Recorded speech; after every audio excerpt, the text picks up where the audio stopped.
Niliambiwa nilitusi Triza. But deep down, she knows I have never insulted her in one way or the other. We have never even engaged. Mimi hata sijui kama najua vile mi huongea.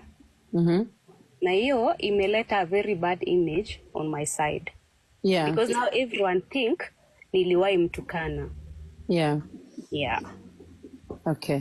Na unasema hujawahi mtukana popote? I've never. Okay. Yes. All right. Okay. Your Honor, I don't know if there is any. So do you mean? Haiko poa. Haiko poa. Unatusiwa sana? Yes. Okay. So maybe before you drop, you can tell us, some of the things unaambiwa, and then the court can actually also consider helping with that. Unajua for once, niliambiwa nilitusi Triza. But deep down, she knows I have never insulted her in one way or the other. We have never even engaged. Mimi hata sijui kama najua vile mi huongea. Na hiyo imeleta a very bad image on my side. Yeah. Because now everyone think niliwahi mtukana. Yeah. Yeah. Okay. Na unasema hujawahi mtukana popote? I've never. Okay. Yes. All right. Okay. Your Honor, I don't know if there is any. So do you mean that is what is causing people? Yeah. Okay. All right. Your Honor, I don't know if you can say something. Karo Kim, Muraya's wife, right? Muraya's wife. This is Mrs. Muraya.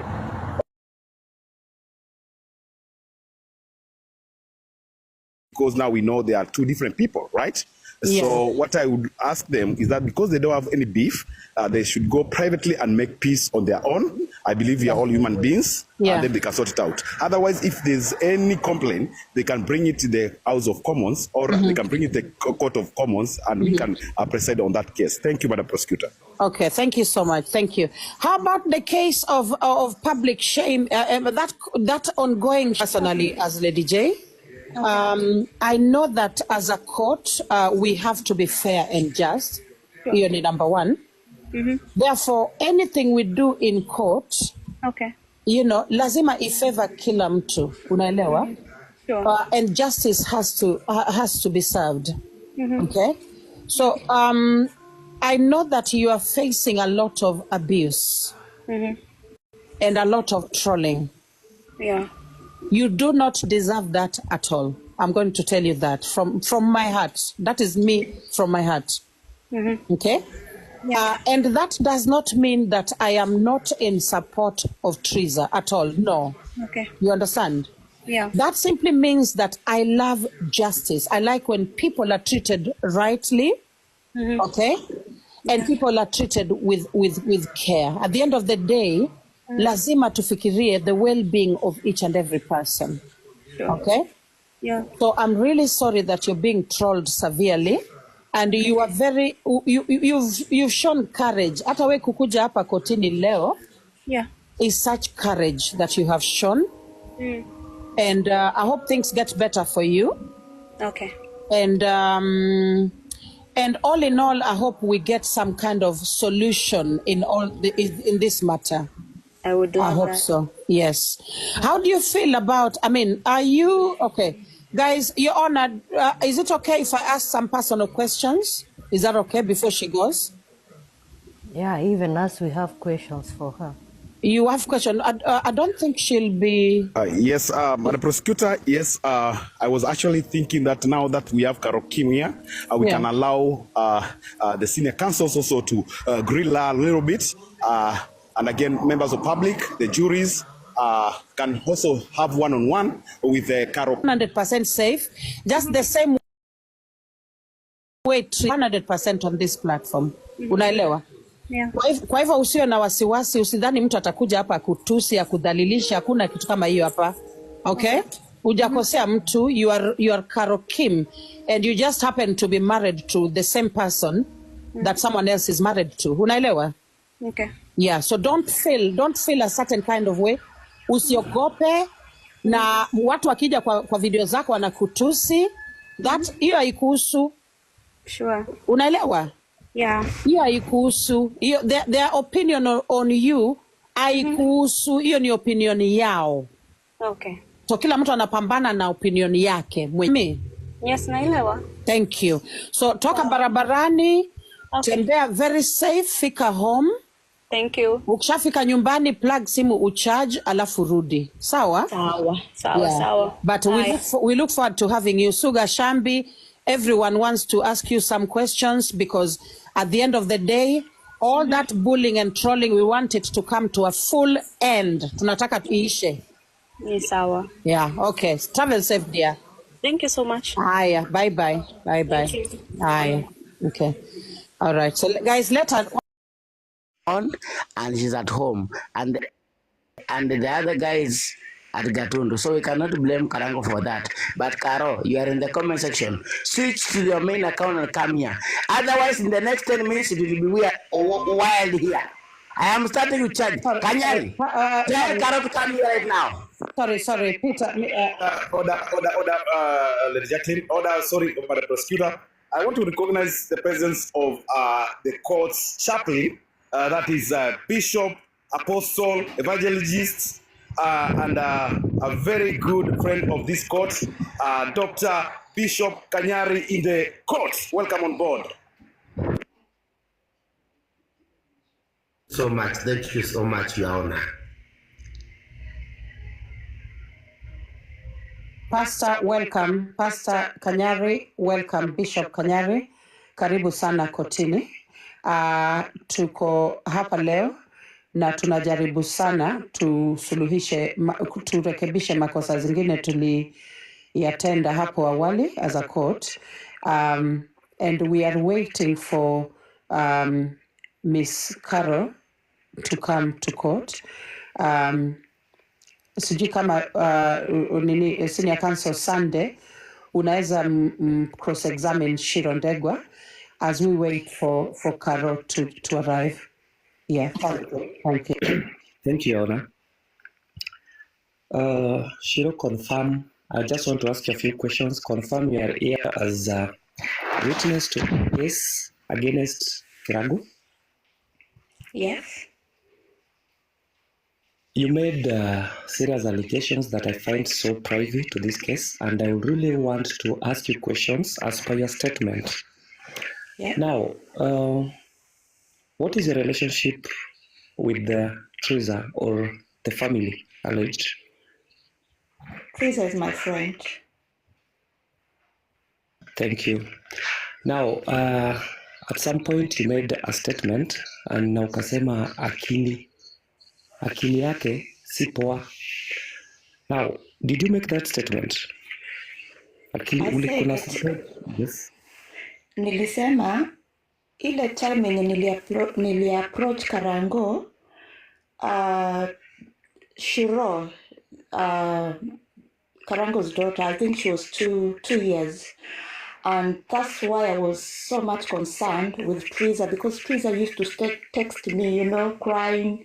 And I thought maybe she had this postnatal depression. And that's why when I approached Karango and I asked Karango, please, I felt like there's something which is not right with Teresa. She might going through this postnatal depression because some people, especially in Kenya, they tend to ignore when they see things like that. And Karango told me she has been with Teresa by that time it was not even 13, I think 9 years. So she knows Teresa more than I know. So I said, but why are you ignoring? Because for me, the statement Teresa was talking to me, I found there was something which is not right. And this woman will be crying every single day. When she called me, she'll be crying. And I know she approached so many people on Facebook. She was crying. So that's when I took an action. I texted Nongari, but I think that was a pseudo account. Nongari didn't even respond. So because the husband says she knows her wife for 9 years, so I ignored and I said, I don't know. But the fact is, even myself, I offered Teresa, if Teresa was here, she could say this. I said to Teresa, do you want to go to the, hospital to be checked? Because this crying is too much. Maybe there's something, but she was just crying, cursing this man, and you can't just assume that Teresa was looking for attention or Teresa was just alikuwa anatafuta vile atatumiwa pesa na watu wa majuu, kila siku akilia mpaka anachapwa, anaenda kwa sister yake, unamtumia pesa, anaenda kwa mama ya Karango, anakaa like 2 weeks, ndio Karango anaenda anampata, anamfuata tena anamrudisha. Mtoto alikuwa mdogo ananyonya. So for me nilikuwa naona kuna problem, and that's why I said myself, even the same Friday, the way Teresa was talking, mtu mwenye ako 100, I know watu wanasema bipolar nini, zima mental problem na nini. Teresa hata hiyo Friday akiniongelesha, she was not right. Hata mkimwona juzi kwa kamera mlikuwa mnaona tu ni vile she's trying to fake us now. Just a minute, Shiro, please. Guys, this court has been notified that there is a big riot outside the court. One of our senior counsels, Shu Gashambi, aka Muzamavitu, watu wanataka ingie kwa koti na amezuiliwa na askari wa koti. Tafadhali afunguliwe milango. Madam Prosecutor, tafadhali, we don't want chaos outside, we don't want riots, so allow Shu Gashambi, senior Shu Gashambi, to approach to be in the court right now. Thank you. Go ahead. Okay, thank you, Your Honor. I'll find her and I'll bring her into court. Thank you. So that's even though yeah.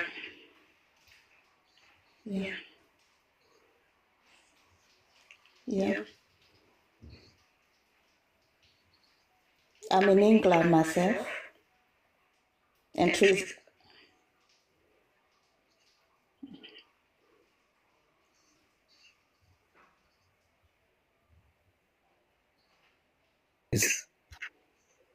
Teresa is the one who called me, and the reason why, because that time she was using Katululu, this a small phone, Kamlikamwizi, and the person alimrequest ani text kwa sababu hakuwa na namba yangu, ni Biti wa Maitha. Even Biti wa Maitha nimemtumia hiyo screenshot, alinitumia kwa Facebook, akaniambia call Teresa na hii number cause simu yake hana for now. Sasa ndio nikampigia, alikuwa kwa sister yake, Teresa alikuwa kwa sister yake.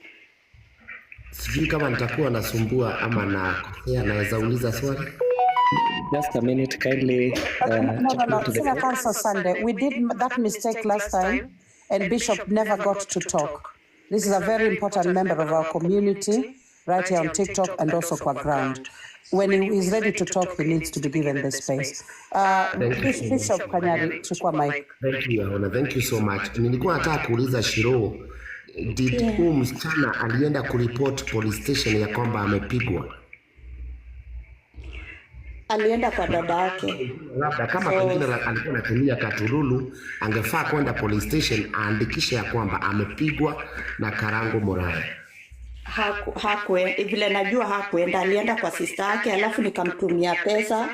Hata hiyo time, hiyo Sunday niliona Bishop ndio Kengea alikuwa na nini ana nini hiyo church ya Gatundu, alikuwa anga Bishop huko Gatundu, nikamtumia nikamwambia it's okay Shiro, but huyu msichana tutakonfirmije ya kwamba anaongea ukweli ya kwamba alikuwa anapigwa? How can we confirm ili tusije tukawa tunafikiria mtu hapa? Sasa si unajua mwenyewe wako dada yake wako, na hiyo time hata sister ya Karango ndiye alienda akakaa na mtoto sana.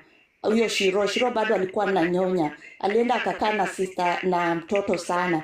Kama bibi ya Karango wako kwa sister yake, ndio nikamtumia nikamwambia atoke kwa sister yake aende kwa kina Karango. Unaona? Ndio alienda kwa kina Karango nyumbani. Mimi ndio nilimtumia ya kwenda kwa Karango nyumbani.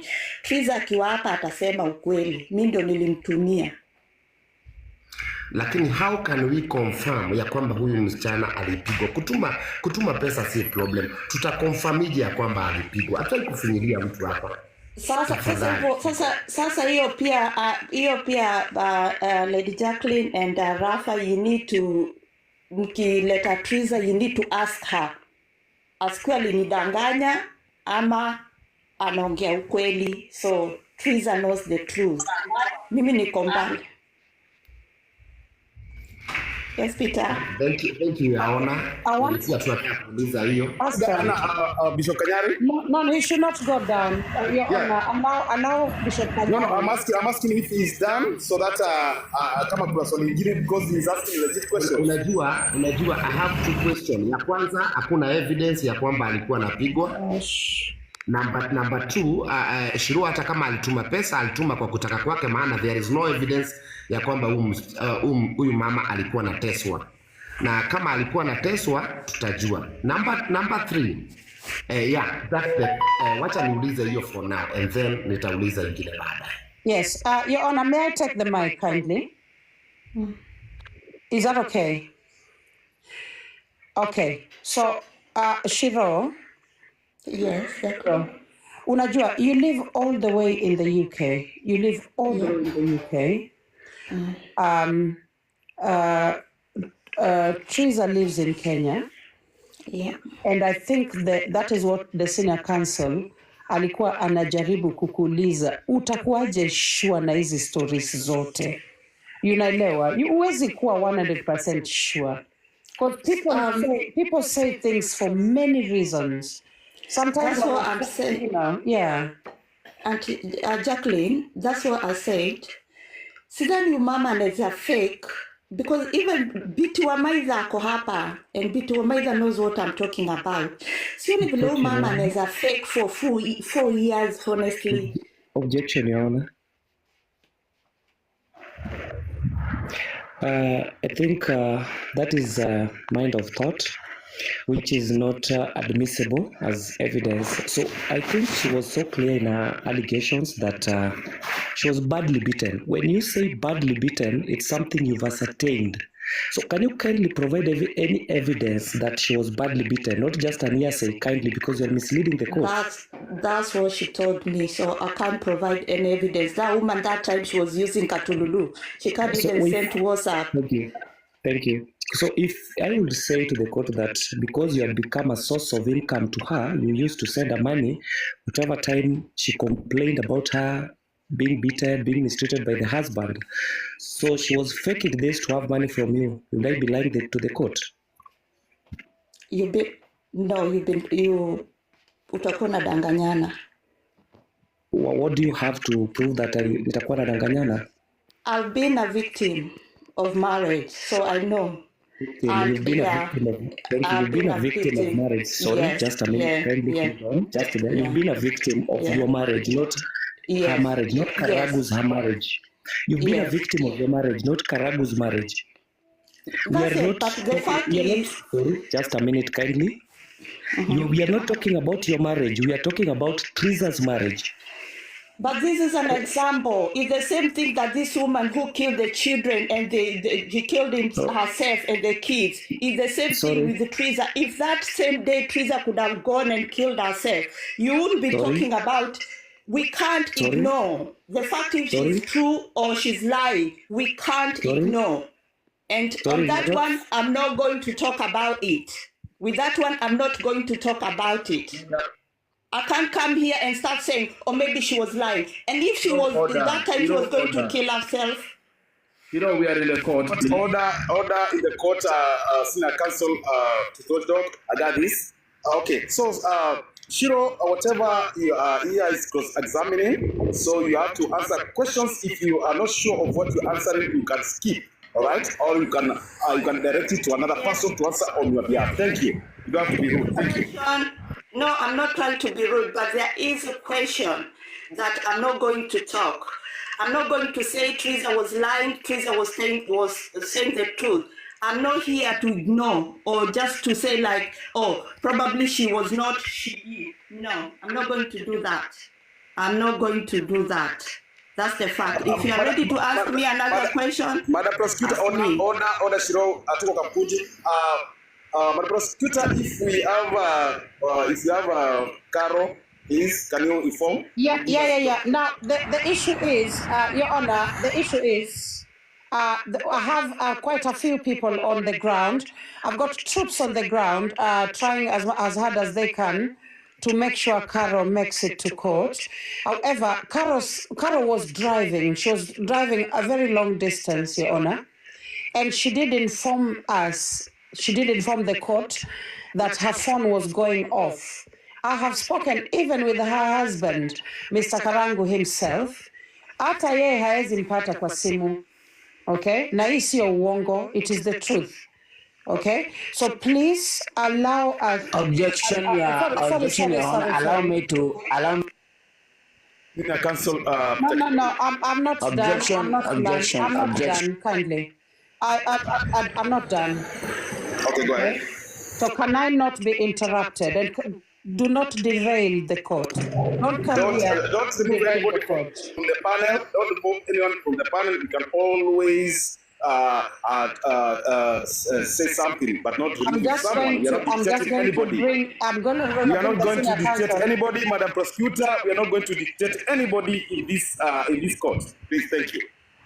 Your Honor, that was wrong. I'm going to, Your Honor, kindly listen to me. I will bring the senior counsel back up. Can he not interrupt me again? He's done it now 3 times in this court session, and it's not right. So just like senior counsel Geoffrey, so don't drop anybody, please. We have protocols and procedures, please. Thank you, kindly. Go ahead. Yeah, I've brought him. I've accepted him back. Can he not interrupt me? So I was talking. I'm going to continue. Okay. So again, I'm going to remind senior counsels: do not interrupt people when they're talking. Not only myself, anyone in court, please. Now, what I'm saying is this: we are trying to, as hard as we can, to get Miss Caro here. We are finding difficulty now because her phones are off. However, there is something I wanted to say to Caro. She has now, she has now dropped from this live. Many women have become victims of domestic violence, just like many men have also become victims of domestic violence, okay?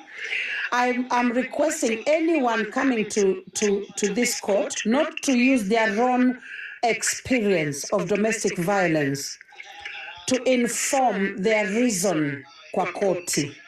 Tafadhali usije kwa utini useme, I have been a victim, I know. You don't know. Mtu anaweza kuconvince na mpaka ushangae later on unagundua kumbe haikuwa ukweli. Tuwe tu, let us be fair. Let us practice fairness in court, please, Your Honor. And I mute. Your Honor, I want to approach the bench. Approach the bench. Counsel, thank you. Your Honor, 17.7 people, 17,000.7, that is 17,700 people, cannot waste their sleep or their work listening to something that is not adding up. Let me be honest. Carol Muraya is here with a pseudo. There's no way you can convince us that your smartphone is not charging for the past 30 minutes. She's here. She is afraid of her own mistakes. We will not blame Wakarangu Muraya for the mistakes made by Carol. And I wish to tell Wakarangu Muraya that every report from Gatundu to everything he said is in my hands right now. I will present him. And I will present them in court because it was a matter of evidence. Wakarangu Muraya did all it takes to make sure that I got the reports, but I will not favor him. I will stand with the truth. Right now, we are talking about Carol. Carol, you cannot lie to us that your area has no power charging. You cannot lie to us that your phone, your house has no charging. You are here. Madam Prosecutor, I wish that you should not be biased. Start with the truth. Do not say we are trying hard to make Carol come to court. Carol is evidently here because how are you communicating to Wakarangu and you're not reaching to Carol? Use the same method to reach Carol. Tell her that in the next 30 minutes it will be boiling. Your Honor, I wish to submit that from now on you send Contrida to arrest Carol in whatever means to bring her to court. Thank you. The council Takioi, aka Baba Sinduna. Now, this court, there's a submission made by Senior Counsel Takioi, and I want the court to be put there. Should we arrest Caro Kim? Approach the court, Senior Counsel, please. I need to approach the court in support of your question, and this is in light of what is obvious. Your Honor, the first time we had Carol's phone has gone off was more than 30 minutes ago. It means that the house or the office of the prosecutor shall be insincere to tell us that Carol cannot come live, yet they can stay in communication. It's either Carol's phone is off and we cannot communicate to her, even Lady Jacqueline herself. She better tell us whether she has not been able to communicate to Carol for the last 30 minutes. And if that is the case, then we all should agree that we do not have a purpose of waiting for somebody we have not been able to reach for the last 30 minutes. If that is not the case, then Lady Jacqueline might be communicating with Carol through another means, which those means are not able to come on TikTok, and there we raise the questions. So I want to agree with Peter Kioi that I, as senior counsel, I see as if Carol is not coming to court, either by default of she is not willing to come because her phone is, maybe because she's not willing to come, or maybe she's honest, her phone is off and she has not been able to reach.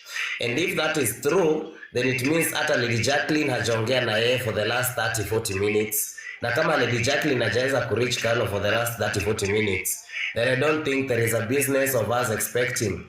Because if they are not with Wakarangu, I don't think they are with anybody else who will give her a phone. And or maybe Lady Jacqueline can clear that if Wakarangu is not with Carol and Carol's phone has been off for the last 30 minutes, how do you expect Carol to come here? Tuna expect a charge. Amekuwa sure ata charge. Alikuongelesha what time last. And how are we sure atakuja? All right, so I will respond to that, Your Honor. Senior Counsel Githaiga, I will give a complete response to that. I spoke to Carol around, I think it's quite a while back, but after that, her phone literally went, she's not even, there's only single tick kwa hiyo messages na Mutumiya. Lakini after that hakuna anything. I think I'll show you, nitakuonyesha kwa camera. Just give me 1 minute, I'll show you on camera. All right, another thing I wanted to 1 minute please.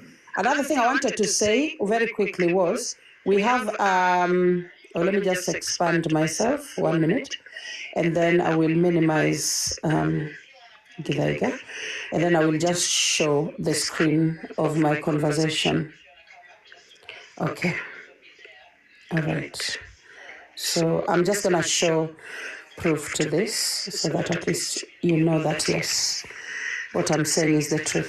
Okay, so this is my conversation with Miss Carol Wamuraya. Hi, dear, this is my Kenyan line. Please save it now, Lady J. And then, so of course, she tells me that her phone is 15%. And then, hi, dear, speak to me, Mami. We are ready for you now. That is my last message to her. And it was at 2021 UK time. And since that time, she has not, you can see it's only one tick. Yeah, so she has not at all. I object. Yeah. I wish to. How you are telling us to wait for her? There are teams in the ground trying to catch her. Where are all those coming from? Let's Where have are the order. hopes? Let's have order in the court. Let's have order, please, one by one, please. Approach the bench. Senior Gidaiga. Senior Gidaiga, approach the bench. You are the first to talk. Asking, with all this said, like they spoke 2021 the last time, and her phone was 15%, and it went off. Lady Jacqueline, the office of the prosecutor, is still coming and giving us hopes that she has teams on the ground, that she has spoken to the husband, that we should be waiting, she shall be coming. How exactly, if the husband is not able to reach Carol, how exactly is Lady Jacqueline assured that Carol is coming 3 hours later? Shall I respond? Shall I respond? Yes. Okay, thank you very much. Okay, so so I have been talking to the husband of Carol, Mr. Wakarangu, who has also been trying to reach Carol. Okay? Amejaribu sana kumpigia. Guys, isi uongo. Nobody's paid, guys. Nobody can pay me enough to come and lie to this court. That would be so bad of me. So hata yeye ameshindwa kumpata. So again, there is nothing more I can add right now. Maybe I can call him, the husband, so that we hear from him. You know, ili koti. I wish to approach the bench. I object. Yeah. So can I very quickly request? I need to do some moderation before you approach the bench. And that kind of interruption is what is really not good for the court. Now, very quick moderation. Comment section, thank you for your expression of disgust that Carol is not here. But you need to understand that hatuwezi force mtu kufika kotini kama hatuwezi mpata. Mnaelewa? Number 2, thank you for let me finish, please. So number 2 is that we have another gifter. We've been bringing gifters up na tunawafuata. LK Kitendi is our other gifter. Just follow him, get him to 1,000. Prosecutor kidogo tu. That is unnecessary things we are now talking about. We are not talking about gifters or whoever should be followed. What it is in the end is about Carol Kim. Please focus. Take the bench, approach the bench, Senior Counsel Peter Kioi. Thank you. I wish to say that the whole court is not compromised, but the office of the prosecutor is compromised. It is paid to bring invalid points and to clarify that people are not here. Carol Kim has been offline from 8 p.m. Kenya time. As we speak right now, it is 12 a.m. Another day. I wish to be very sincere that Lady Jacqueline or the prosecutor has been compromised or paid not to bring Carol Kim here. We are not discussing Karango Muraya. He's outside. He's even aside. We are discussing about Carol Kim. There is no way you can tell me that Carol Kim has been offline or has been off for the past 3 hours. I wish to tell this court we are on a serious matter. Both, I don't know Carol Kim, but I know Karango. He's my friend and it's not about friendship right now. We could not be talking about it right now. Niarah is my friend and we are not talking about friendship right now. I know we are talking about a serious matter that concerns life. Lady Jacqueline, I wish that you stop the games, the mind games, and be honest and truthful. If Carol Kim is not coming, no need for us to waste our time here. We have a lot to do. Thank you very much, Senior Counsel. Thank you very much, Senior Counsel. Thank you very much, Senior Counsel Peter Kioi, for that. I want to put clear to this court that the last time Carol Kim communicated with the Office of Prosecution is now 3 hours, 15 minutes, and some few seconds. Okay, the time is ticking, right? So there's no way that the Office of Prosecution will still tell this highly respected TikTok International Criminal Court that we are still gonna be waiting for someone who is offline. Madam Prosecutor, with your whole team of prosecution and your office, you seem to demean this court, and we need clarification from you. I will give you this microphone to address this court concerning this matter, because we don't want to paint this court with allegations that you've been paid or there's malfunctioning in this court. Please approach the bench, Madam Prosecutor. We need clarification from your side, from your office. Thank you.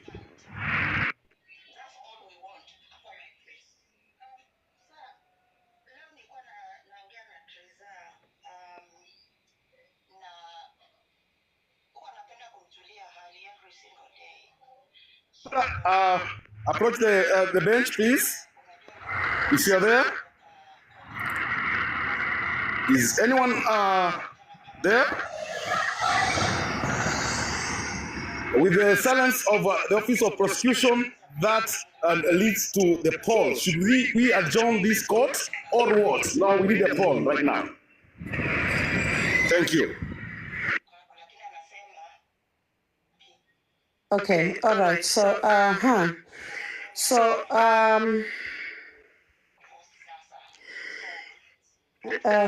So first of all, I want to take this opportunity to thank everybody, every witness, every person that I spoke to earlier who made it to this court today. I do not take your time for granted, and I respect. I can actually do respect that you honored our invite. Now, okay, so I'm gonna put okay, I know what's going on. All right, so I did speak with Carol, and Carol was very reluctant to come to this court because she was scared of a mob justice. Okay, I'm going to say from the deepest corners of my heart that this already sounds like some form of mob justice. Okay, she may not be here now, but she did commit to coming here. I want to remind you, senior counsels, that Carol does not have to be here. Okay, like she can say, no, I'm not coming, and there's nothing you can do about it. Okay, so out of my own persuasion, I was able to speak to her very gently and inform her that she will not be treated in any way that is demeaning or disrespectful. So I don't feel there is intimidation in this court. Why is the comment section closed? Because she's protecting herself. The Madam Prosecutor, you are lying to the court and you are now convincing us to go with your lies. Carol Kim was supposed to be here, whether kidney or kidney. Open the comment section, then we continue. Right now, you are lying to the court. And there is no emotions here. We are not buying emotions at any cost. Right now, it's a matter of either she's coming or not. Do not compromise us or not tell us who is she not to come. Everybody has been waiting here. Why haven't you been telling us this? For the first 4 hours right now, we have been waiting for her. You have not told us about her. Right now, you are telling about oh, she's not coming because of mob justice. Who is mob justice here? Nobody is a mob justice here. We're just asking relevant questions. I submit to the able judge that he orders the comment section to be opened. Thank you very much. Thank you very much, Senior Counsel Takioi. And this is the highly profile case, delicate case that has seen criticism, and that criticism is what makes the court even work in a fair and neutral way. So right now, guys, what I'm directing is that we should deliberate if we need to adjourn or not. But I'm going to open the bench, people to approach the bench, the senior counsels to approach the bench to deliberate on if we should adjourn this case or what. The decision is on yours. And before you do that, I order the comment section to be open, please. The office of prosecution, please. Again, Your Honor, I was interrupted when I was talking. You did not take note of that. No, sorry, I'm sorry for that. Yeah, every time I get interrupted, you don't take note of it at all. Okay, sorry, I'm sorry for that. Yeah. All right. So I am afraid I will open the comments, but not this second. I want to finish my sentence, if you'll allow me, kindly. So we agreed that when you are on the bench, you are not supposed to listen or read what the juries are writing. You are the person who said that before we open the court. I don't know why you're not following those rules. Thank you. Allow me to make my point. Go ahead. Are you willing for me to do that? Go ahead, Madam Prosecutor. Okay. Your Honor, I wish to submit my submission that the comment section should be open, not because of my favor or anyone, but because of the goodness of this court. 17,000 people have their opinions. So it is not a matter of when the prosecutor is talking, the comment should be off. I object to that. Please open the comment section. Okay, Jacqueline, Madam Prosecutor said that the court clerks are going to open the comment section. So allow her, please, with all due respect, Senior Counsel Takioi, for Madam Prosecutor to submit submission. Thank you. Thank you. Thank you so much, Your Honor. So I hope I will not be interrupted again when I'm talking. All right. So again, I think once I finish talking, we will then open the comments. I ask this court, I'm going to kindly ask this court to exercise decorum. I'm going to ask again that the court exercise decorum. It is not a must for anyone to appear in court. Okay? We are not trying someone for a criminal offense. This is a civil matter, okay? A family issue. And our main agenda is that we help wherever possible, okay? So I'm going to ask us again that the mob justice, I'm going to use that same statement that I've used, the mob justice that seems to be happening in this court, to please stop.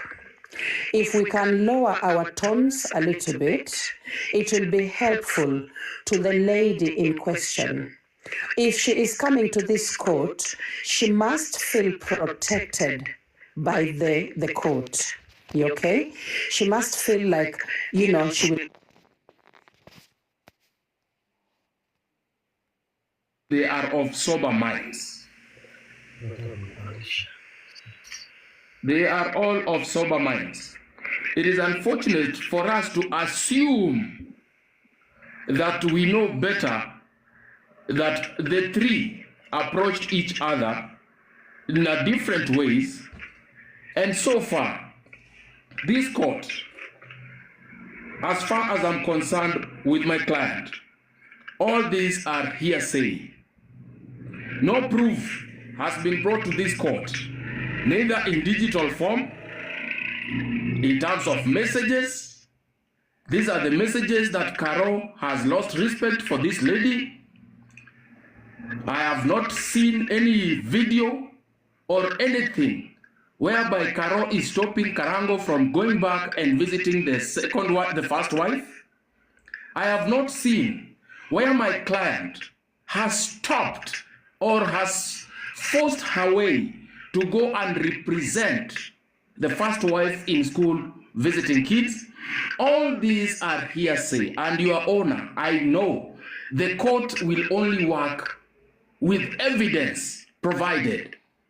The court will only take that which is provided to the court, and not emotions, not feelings, but evidence. Concrete evidence is what we work with. I know it is unfortunate that my client has not shown up in the court. And again, what to hear here is hula bala.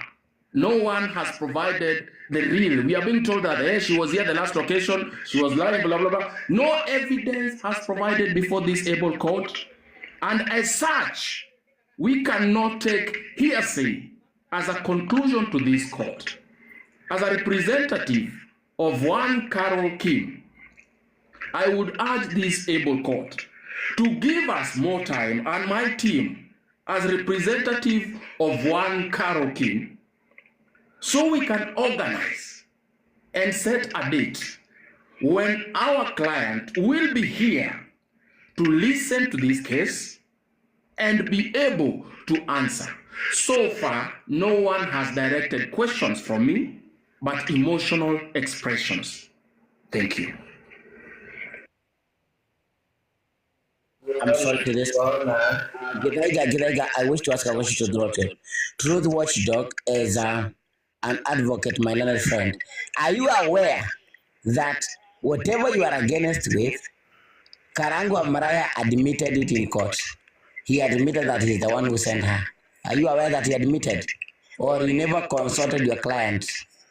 My senior counsel, you cannot advise me on how to represent my question to you. It is my question to you that, are you aware that whatever you are against, Karangu Amaraya admitted? If it is Karangu Amaraya who admitted, is it my client who admitted? Yes, it's your client. No, it is not my client. My client's name is Carol Kim with her own soul. My learned friend and my good friend, are you aware that your learned friend is gifting you on a pseudo right now and is not coming to court? Prove this beyond doubt before this court. It is here. You can just say it yourself. And if I'm wrong, tell your client to come up because the phone is not off. Prove this before this able court, my learned friend. Tell your client to come up on this empty box if I'm lying. It's evident that you do not have any proof. Okay. I don't have any proof. Are you aware that your client and Karangu are one and the same? I am aware that my client is married to one Karangu Amaraya. Thank you so much. And if I can take you even further to scriptures, two are better than one, and two, when combined to one, they are one. So your client admitted what you are against. My client name is Carol Kim. Did she admit? Where is Carol Kim? Did she send Moraya Wakarangu to represent her? Where is Carol Kim? My good friend, where is your client as you speak right now? Right now. Objection, my lord. Okay. Go ahead, Gidaiga, my able. No, I'm just coming in between because sasa mnaulizana maswali fupi ya maswali ambayo haitaji majibu.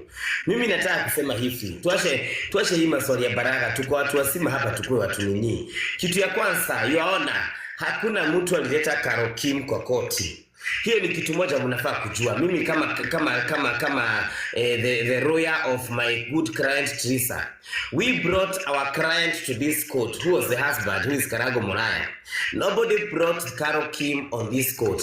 It is Carol in her knowledge who admitted, who said that nimetajwa sana, nataka kukuja kwa hii kesi, na akasema atakuja kwa hii kesi. So Carol kukosa kukuja hapa akisema ni mambo ya shaja, that is null and void, kwa sababu hiyo si mambo ya shaja, hiyo ni mambo ya kujitakia. Tuliambiwa hapa na bwana yake Carol anaendesha Harrier. Kama for sure alikuwa na drive, ni Harrier gani haina charger? Tuongee ukweli, huwezi kuwa na Harrier ukose charger. So tukikuwa tu mashwari hapo, mambo ya charger hiyo imeuma nje. Kitu ya pili, To the watchdog seems is a senior counsel, but today he has come to represent a client, and even the client does not know that she is being represented.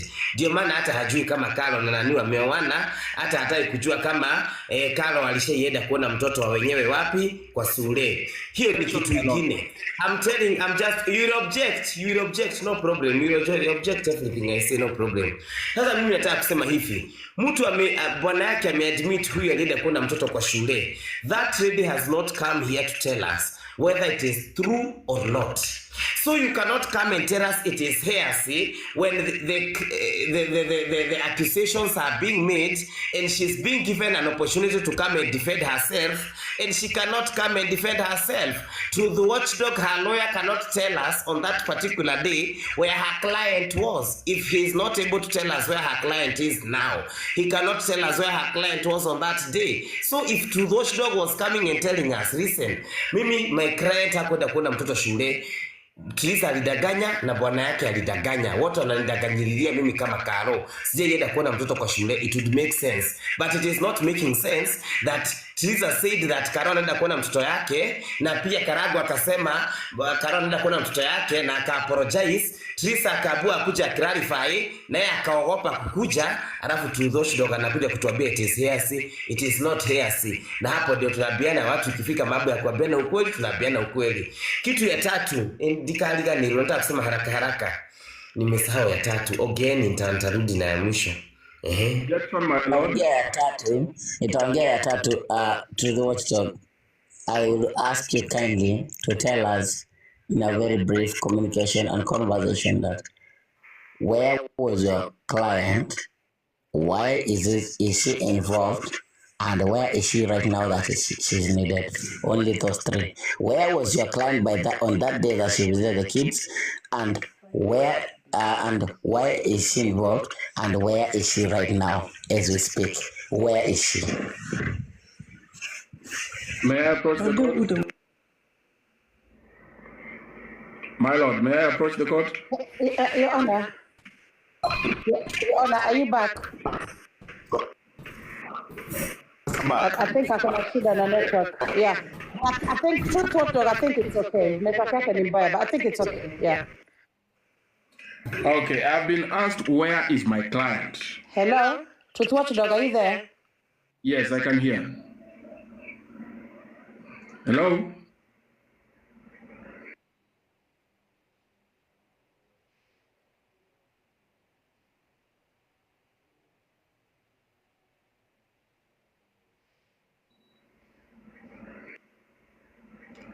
Truth Watchdog, we can hear you, yes.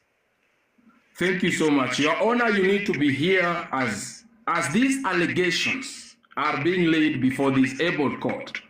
Accusations and truth is different. The court does not work with individuals' truth. The court works with facts. Truth has to be proven to be fact. So far, the two counsels have accused, have alleged, but they have not proven their truth. As a result, that remains hearsay. Now, I have been asked a very valid question by my senior counsel, Peter Kioi. Also, where is my client? Just like the prosecutor, the number of this one lady, Carol K, whom you assume I am lawyer Mutu, is 0701-668. I will not say the last numbers, but I know you have these numbers and you can prove that that is right. I have also made calls and confirmed that she disappeared somewhere, and I cannot affirm to this court. I am unable to prove to this court that she's doing it out of her own wanting. I cannot prove that. But again, the accusations made, if your truth is what is supposed to be provided before this able court, it remains a lie until it is proven a fact. Thank you. I wish to say that if today I am a senior counsel and I am presenting a client, I should know every tip of the conversation. My senior counsel, my learned friend, to the watchdog, has said that he is unable to tell the court where is the client. So if today I'm telling you, if right now I tell you your client is dead, what will you respond if you are unable to tell us where the client is? I will have to prove the death, and then I will Yes. bring the evidence to the court. Tell us where is your client, and where the client is not here. Where is your client?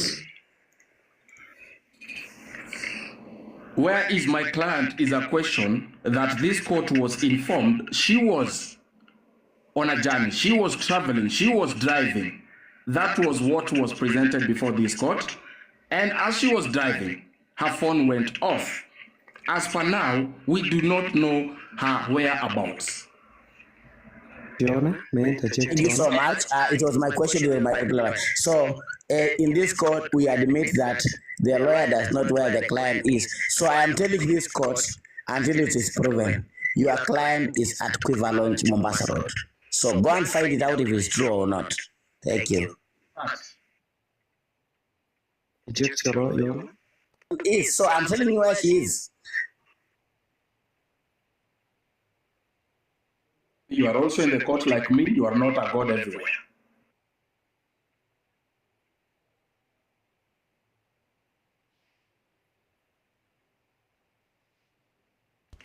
Okay, so senior counsels, I don't know if the judge is back. I'm listening. Yeah. I'm back. Okay. So, Gikarati, can you take the mic? You've just joined the panel. Yeah? Yes, I think.